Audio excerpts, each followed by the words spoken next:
할머니, 괜찮으세요? 손자의 이 한마디가 제 인생을 바꿨습니다. 할머니, 요즘 많이 아프시죠? 얼굴이 많이 안 좋아 보여요.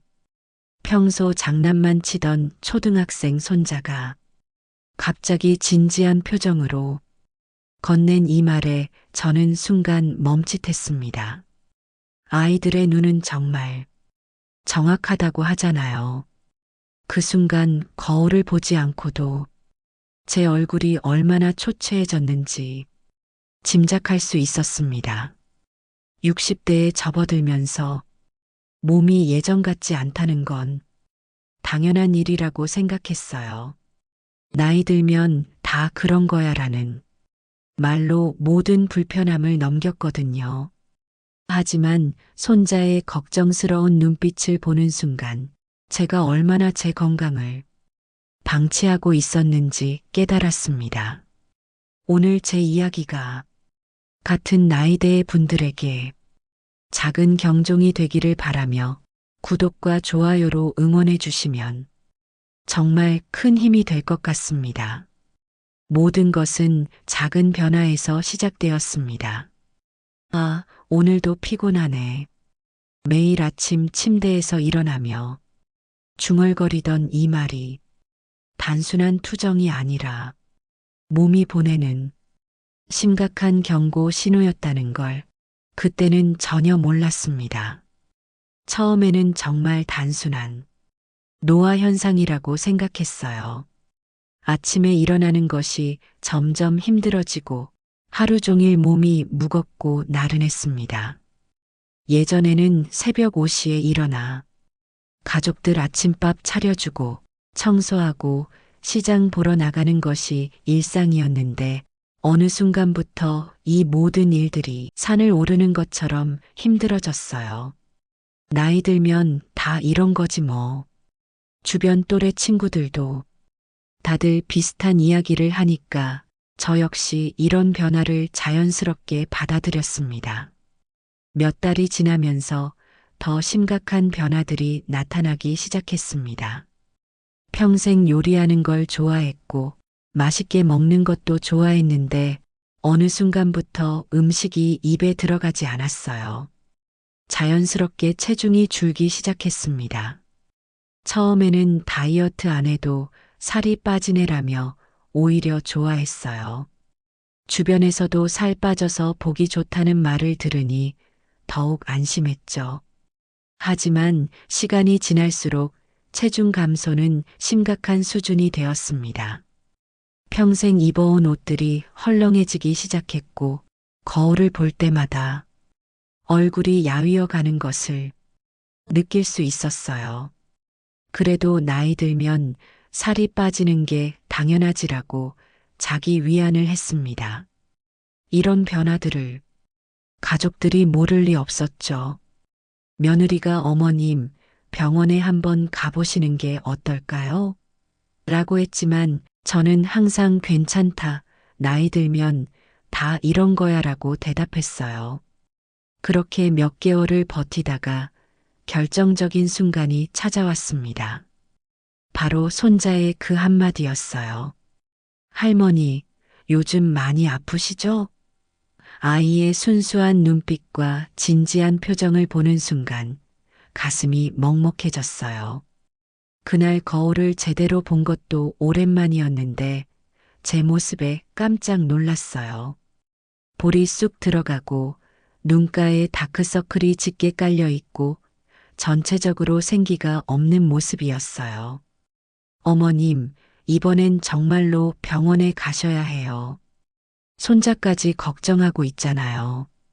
며느리의 단호한 말에 더 이상 버틸 수가 없었어요. 결국 며느리와 함께 동네에서 제일 큰 종합병원으로 갔습니다. 의사 선생님을 만나고 증상들을 하나하나 말씀드리는 과정에서 선생님의 표정이 점점 심각해지는 것을 느낄 수 있었어요. 즉시 여러 가지 검사를 지시하셨습니다. 피검사, 소변검사, 초음파, CT, 내시경. 평생 해보지 않았던 검사들을 하루에 다 받았어요. 며칠 후 드디어 검사 결과를 들으러 갔습니다. 진료실 문을 여는 그 짧은 순간이 영원처럼 길게 느껴졌습니다. 의사 선생님의 표정이 평소와 다르다는 것을 한눈에 알 수 있었어요. 검사 결과가 나왔습니다. 안타깝게도 그 순간부터 의사 선생님의 말들이 제대로 들리지 않았어요. 암, 전이, 삼기, 치료 같은 단어들만 귓가를 맴돌았죠. 한참의 설명 끝에 의사 선생님이 내뱉은 마지막 한마디. 현실적으로 3개월 정도 마음의 준비를 하시는 게 좋겠습니다. 그 순간 정말로 세상이 무너져 내렸습니다. 60년 넘게 살아오면서 가장 충격적인 순간이었어요. 옆에 앉아있던 며느리가 흐느끼는 소리가 들렸고 아들의 거친 숨소리도 들렸어요. 의사 선생님은 비록 시한부 선고를 했지만 그래도 할 수 있는 치료는 해보자고 하셨어요. 처음에는 뭘 해봤자 3개월인데라는 생각이 들었지만 가족들의 간절한 마음을 생각하니 포기할 수는 없었어요. 할머니가 포기하면 안 되죠. 끝까지 싸워보세요. 의외로 손자가 이런 말을 하는 거예요. 그 말을 듣고 나서 마음을 다잡았어요. 비록 3개월이라도 의미 있게, 후회 없게 살아보자고 다짐했습니다. 항암 치료는 생각보다 더 고통스러웠습니다. 첫 번째 치료 후 이틀째부터 극심한 메스꺼움이 시작되었어요. 물 한 모금도 넘기기 힘들 정도였죠. 체중이 더욱 급격히 줄었고 머리카락이 빠지기 시작했어요. 가장 힘들었던 것은 가족들의 시선이었어요.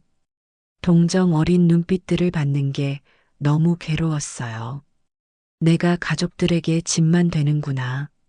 라는 생각에 더욱 우울해졌어요. 밤마다 찾아오는 죽음에 대한 공포도 견디기 어려웠어요. 한밤중에 갑자기 가슴이 두근거리고 숨이 가빠지는 일도 자주 있었어요. 하루 종일 침대에 누워있는 시간이 많아지면서 자연스럽게 지난 60년의 삶을 되돌아보게 되었죠. 내가 왜 이런 병에 걸렸을까? 무엇이 내 몸을 이렇게 만들었을까? 시간이 지나면서 조금씩 객관적으로 제 삶을 바라볼 수 있게 되었습니다. 그리고 깨달았어요. 제가 60년 동안 제 몸을 어떻게 대해왔는지를요. 가장 심각했던 건 식습관이었어요. 돌이켜보니 평생 제대로 된 음식을 먹어본 적이 거의 없었어요.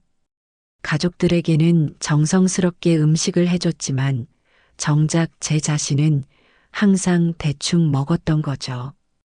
가공식품의 늪에 빠져 있었던 제 식탁. 특히 50대 후반부터는 정말 심했어요. 요리하는 게 귀찮아져서 각종 가공식품들에 의존했어요. 아침에는 빵과 햄으로 간단히 때우고 점심에는 라면이나 즉석식품으로 해결했어요. 스트레스를 받을 때마다 단 음식을 찾았어요. 초콜릿, 과자, 케이크, 달달한 음료수. 손자들이 놀러 올 때면 항상 집에 과자와 사탕을 잔뜩 사다 놓았어요. 하루에 과자 한 봉지 정도는 기본으로 먹었던 것 같아요. 내가 내 몸을 쓰레기통으로 사용했구나. 이 깨달음이 정말 충격적이었어요. 60년 동안 매일매일 제 몸에 독을 쌓아왔던 거예요. 제가 가장 먼저 바꾼 것은 식단이었어요. 모든 가공식품을 완전히 끊고 자연 그대로의 식재료만 사용하기로 했죠. 항암 치료로 입맛이 없는 상태였지만 그래도 먹을 수 있는 것들부터 천천히 바꿔나갔어요. 가장 먼저 바꾼 건 주식이었어요. 평생 먹어온 흰쌀밥 대신 현미밥을 먹기 시작했어요. 처음에는 거칠고 맛없어서 힘들었지만 며느리가 여러 가지 잡곡을 섞어서 맛있게 지어주니까 점차 적응할 수 있었어요. 반찬도 완전히 바꿨어요. 화학 조미료 없는 자연의 맛, 멸치와 다시마로 우린 육수, 집에서 담근 김치, 각종 나물들. 시간이 지나면서 이런 자연의 맛에 서서히 적응되어 갔어요. 매일 아침에는 당근과 사과를 갈아서 주스로 마셨어요. 브로콜리, 당근, 토마토, 블루베리 같은 항산화 식품들을 의식적으로 많이 먹기 시작했어요. 음식을 바꾸면서 동시에 시작한 것이 운동이었어요. 가장 먼저 시작한 것은 집 근처 산책이었어요. 처음에는 5분도 걷기 힘들었지만 손자와 함께 매일 조금씩 거리를 늘려갔어요. 2달째부터는 동네 복지관에서 하는 실버 요가에 참여하기 시작했어요. 같은 또래분들과 함께 하니까 용기가 생겼어요. 요가를 하면서 호흡법을 배운 게 도움이 많이 됐어요. 항암 치료로 인한 스트레스와 불안감도 많이 줄어들었어요. 식단과 운동을 바꾸면서 가장 놀라운 변화는 마음의 변화였어요. 며느리의 권유로 감사 일기를 쓰기 시작했어요. 매일 잠들기 전에 그날 감사했던 일 3가지를 적는 거였어요. 일기를 쓰면서 제 마음가짐이 많이 바뀌었어요. 죽음에 대한 공포보다는 살아있다는 것 자체에 대한 감사함이 더 커졌거든요. 식단을 바꾸고 운동을 시작한 지 1달 정도 되었을 때 작은 변화들을 느끼기 시작했어요. 소화가 좋아지고 수면의 질이 향상되었어요. 가족들이 제 변화를 가장 먼저 눈치챘어요. 어머님, 요즘 얼굴에 혈색이 좀 돌아온 것 같아요. 며느리의 이 말에 정말 가슴이 뛰었어요. 가장 놀라운 일은 2개월 후 받은 혈액 검사 결과였어요. 의사 선생님이 어머님, 무언가 다르게 하신 게 있나요? 수치들이 좀 나아졌네요 라고 말씀하시는데 그때 정말 희망이 생겼어요. 시한부 3개월이라는 선고를 받은 지 정확히 3개월이 지난 날 정기 검사를 받으러 병원에 갔어요. 무서웠지만 동시에 기대감도 있었어요. 지난 3개월 동안 제가 얼마나 열심히 노력했는지 스스로 잘 알고 있었거든요. 드디어 결과를 들으러 가는 날, 가족들이 모두 함께 갔어요. 의사 선생님의 표정이 3개월 전과는 완전히 달랐어요. 기적입니다. 정말 기적이에요. 어머님, 암세포가 거의 사라졌어요. 이런 경우는 정말 드뭅니다. 그 순간 온 가족이 울음을 터뜨렸어요. 3개월이라는 시한부 선고에서 완치라는 기적적인 결과로 바뀐 거였으니까요. 완치 판정을 받은 후 저의 일상은 완전히 달라졌어요. 매일 아침 6시에 일어나서 30분 정도 명상과 감사 기도를 했어요. 당근 사과 주스를 만들어 마시고 현미밥과 나물로 아침을 먹었어요. 산책은 이제 제 일상의 필수가 되었어요. 매일 아침과 저녁으로 2번씩, 한 번에 40분 정도씩 걸어요. 실버 요가도 계속하고 있고 수영도 시작했어요. 60대에 새로운 운동을 배운다는 것이 이렇게 즐거운 일인 줄 몰랐어요. 음식은 여전히 자연식품 위주로 먹고 있어요. 가공식품은 아예 집에 들여놓지 않아요. 단 것에 대한 유혹은 완전히 사라졌어요. 완치 판정을 받은 지 1년이 지났을 때 모든 수치가 정상이었어요. 의사 선생님이 이제 정말 완치라고 봐도 되겠습니다라고 말씀하시는데 그 순간 또 한 번 눈물이 났어요. 시한부 3개월에서 완전한 완치까지. 정말 꿈만 같은 일이었어요. 하지만 이것은 꿈이 아니라 제가 만들어낸 현실이었죠. 제 이야기를 통해 가장 많은 분들께 전하고 싶은 메시지가 있어요. 바로 나이는 핑계일 뿐이라는 것입니다. 저는 60대에 시한부 선고를 받은 상황에서도 완전히 건강을 되찾을 수 있었어요. 많은 분들이 나이가 이미 많아서 지금 시작해봤자 이런 말씀을 하시는데 정말 그렇지 않아요. 60대가 새로운 시작점이 될 수 있다고 생각해요. 제 이야기를 들은 많은 또래 여성분들이 공감해 주시더라고요. 우리 세대 여성들의 가장 큰 문제는 평생 자신보다 다른 사람을 먼저 생각하며 살아온 것이에요. 정작 자신의 건강은 항상 뒷순이었어요. 또한 나이가 들면서 요리하기 귀찮아져서 편의식품에 의존하게 된 것, 나이 들어서 무슨 운동을 해라는 편견도 문제였어요. 식단부터 바꿔보세요.